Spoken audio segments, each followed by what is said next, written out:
So I'm walking today here on Pelham Road in Greenville, and Pelham Road is what the people at strong towns would call a stroad, because it's a high-speed, four-lane road with wide. The lanes themselves are pretty wide and chubby, and the net effect is to make you drive pretty fast. Like, you feel very comfortable driving at highway speeds, 40, 50. If there's no traffic, probably some people go at 60 miles an hour on this road without even feeling like you're going fast. There aren't really any traffic calming features. You just kind of, anyway, it's high speed, but at the same time, it's not like an interstate. It's not access controlled. For example, an interstate is relatively safe because you're never going to have someone pulling out of the driveway at 5 miles an hour on an interstate. You're not going to have someone, a pedestrian or a cyclist coming out from the side of the road on an interstate, because it's intentionally limited access.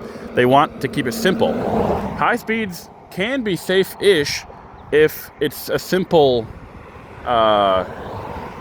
environment, right? In an interstate, you go straight ahead, and eventually you go off on an off-ramp. I mean, that is basically as much as is involved with an interstate. A stroad is high speed, but also complex. So if you look on this stretch, just what I can see right here, you have the entrance to this neighborhood, and there's no roundabout or street light or anything. I mean, traffic light to regulate the entrance and exit. You just kind of do it, and then you got like driveways and other neighborhoods. So you have a whole bunch of probably between the interstate, probably between Interstate 85 off ramp there, and I don't know where you get to more urban areas of Greenville that way.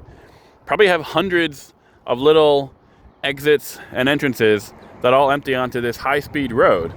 So this road design is how you get high-speed T-bone crashes, which are the most dangerous, and other than like head-on. And they're high-speed and bad angles, and you also even have no median in the middle, so you can veer over left or right anytime you want to. The road won't stop you from doing that.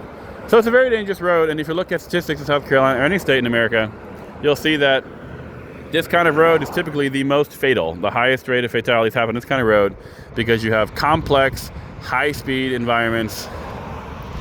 So, all that to say, one good thing to do when you're trying to fix a stroad is you either turn it into a street, a low-speed, complex environment, or a road, a high-speed, simple environment.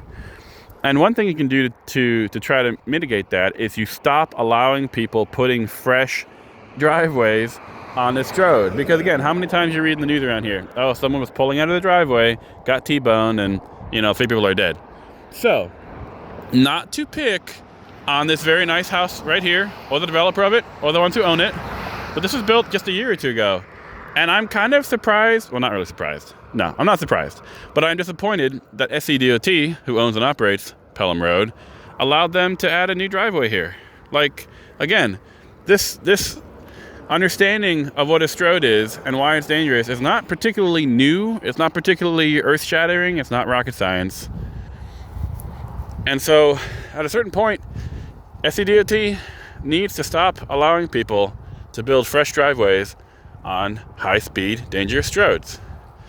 I mean, yeah, I know it'd be a hassle, but you could get an easement, a driveway easement through one of the properties around it to another side road, and then funnel that traffic to come in and out of the stroad at a, like a light, right? Where it's a little safer. And I think SCDOT needs to kind of put their foot down about new driveways on these high-speed multi-lane roads. It's not safe. And I know actually they do consider this when they're thinking about putting in bigger stuff. Like, I know I was reading the planning minutes for, I think, Spartanburg County, and there was a new development, and they were talking about, how the access is going to be worked out onto that stroad over there. And they were trying to limit the number of driveways emptying directly onto it. So I know they're aware of this, but they just need to put their foot down. Safety is important, and driveways emptying onto multi-lane high-speed highways is not safe.